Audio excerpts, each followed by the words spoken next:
Nuksinna nurang ay ngonda Kesinna nurang tôi nay sung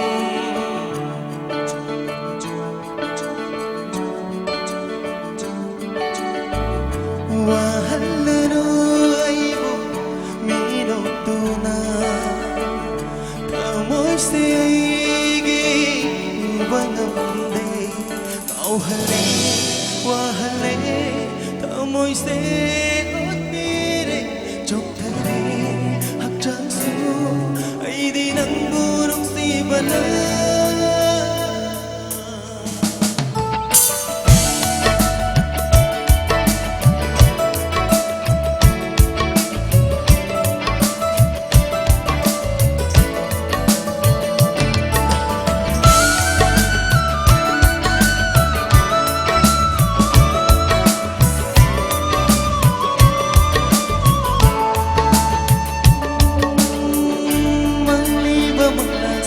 Jumalo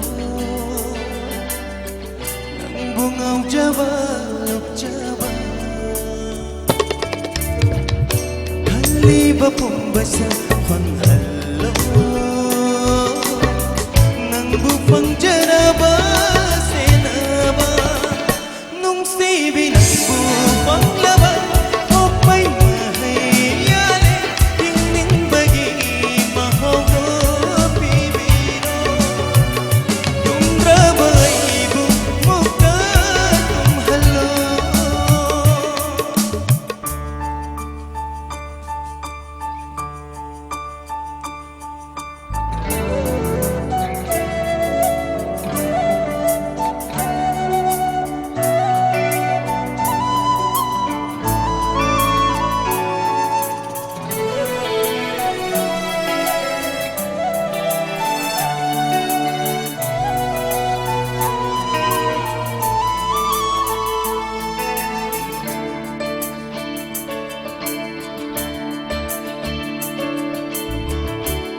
Badaware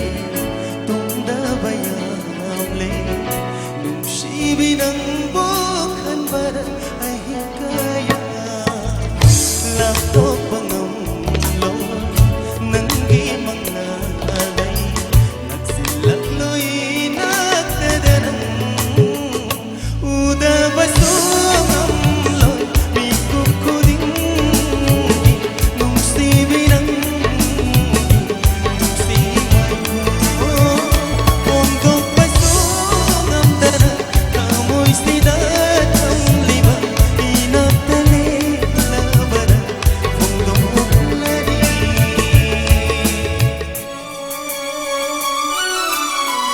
Nuksinna nurang ay ngonda Kesinna nurang tôi nasung Ngawhale wahale amoy se otmire Joktare hakjansu ay di nang burong si bana